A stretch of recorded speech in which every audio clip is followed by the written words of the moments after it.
is a bad thing. This will be a simple but very important evolution as we seek to ensure that everyone feels welcome in scouting. Everyone did feel welcome. That's why this is so ridiculous. There was boy and girl scouts. Everyone felt welcome, except literally her, who was not allowed to do. I think the funniest part about the Boy Scouts shit is that it literally was done directly to just like neutralize the fucking massive amounts of sexual assault and abuse that was happening in the Boy Scouts of America. They were like, oh dude, fuck, let's rebrand. Let's do the woke thing. We're no longer Boy Scouts, we're Scouts. That's it. That rebrand came directly in that fucking news coverage that was happening about how there were numerous accounts of serial sexual assaulters in the ranks of the Boy Scouts. So they turned around and were like, oh, we're the Scouts now. And then everyone, including these fucking dumbasses on the right, immediately dove in head first into that culture war pond.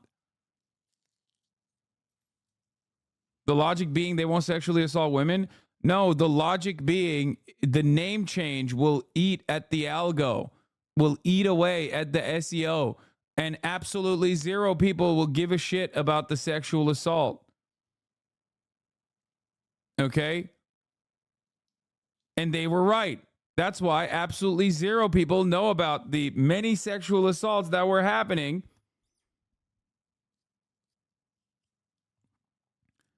And everybody knows about the fucking Boy Scouts changing their name to Scouts. They very successfully diverted the attention away from a looming PR catastrophe. Their numbers were falling. They needed to shore up numbers. I'm sure that was another reason.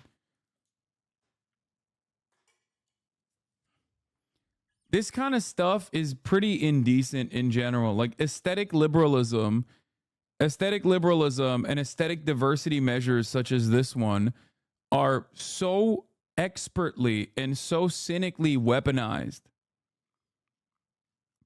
Okay. It's basically like a parachute. Right-wingers do a similar version of this, obviously, or people who are like apolitical centrist content creators in general. When they see their numbers declining even a little bit, they'll immediately hit the I hate trans people line, bar for bar, like Aiden Ross did, you know, or Sneeko or many other examples. Like they always do that. This is like the liberal version of that. When they're like, oh shit, am I in trouble? Kevin Spacey. I'm coming out as a gay man, said Kevin Spacey after accusations of sexual misconduct, sexual assault, rape, and improper relations with minors.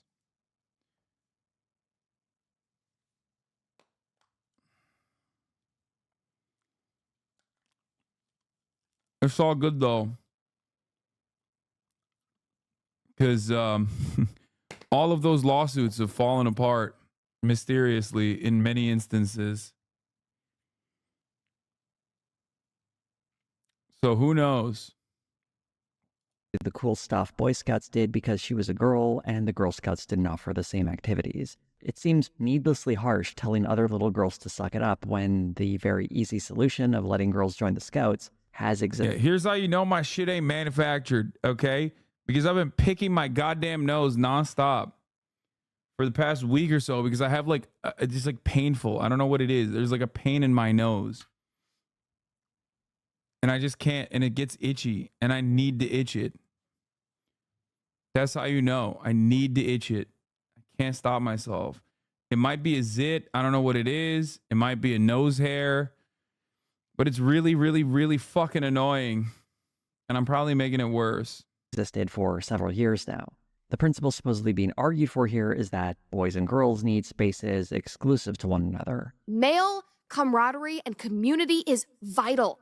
They need to play together. They need to learn together. They need to fight together. They need to push themselves away from girls. Just like girls need spaces to grow together away from men. That is important. This supposed principle really just boils down to administering strict gender roles into children. Camping, jamborees, paddling, and other outdoor activities aren't inherently gendered, but presenting these as the domain of boys is just a way to exclude girls.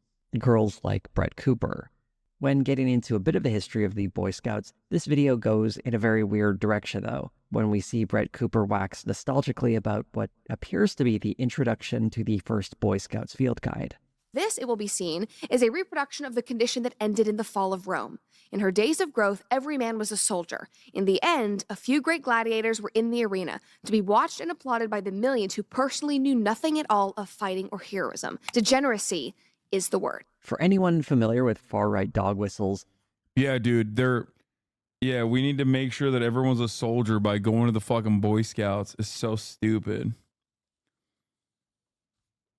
I mean, Jesus Christ, probably a good activity to go outside and like learn how to camp and tie knots and shit. I myself was a Boy Scout. right dog whistles, Yeah, dude, we need to make sure that everyone's a soldier by going to the fucking Boy Scouts. It's so stupid. I mean, Jesus Christ, probably a good activity to go outside and like learn how to camp and tie knots and shit. I myself was a Boy Scout in Turkey. I didn't really like it. I thought it was whack. But like, goddamn. the fall of Rome and the term degeneracy are very big ones. And to hammer it home, she gives us the classic far-right meme. I genuinely do not think that I have seen a better example of that maxim, that hard times create strong men create good times create weak men create hard times, and then again, hard times create strong men. This commentary, especially in regard to Rome, is deeply silly. An article by historian Brett Devereaux provides context when he wrote, Western cultural memory fixes on the Gauls, Vandals, and Huns who broke the Roman frontier, but it is quick to forget the rather long list of non-state peoples broken by the Romans. The Samnites, Cimbri, Teutons, Ambrones, Helvetians, Ubronis, Arveni, Celtiberians, Lusitanians, Pannones, Dalmatae, Catuvillani, Iceni, Marcomanni, Quadi, Yazyges, and all the other hard people crushed under the Romans do not become house. It could be a cold sore or oral herpes. Bro, I can't even fucking say my nose is itchy without some chatter diagnosing me with herpes, bro. I swear to fucking God. It's inside of my nose, man.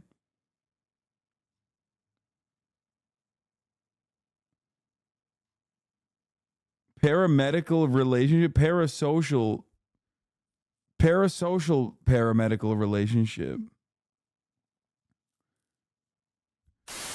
Will be like, bro, it probably is nose cancer. I'm just gonna let you know, you have literally 1 month to live.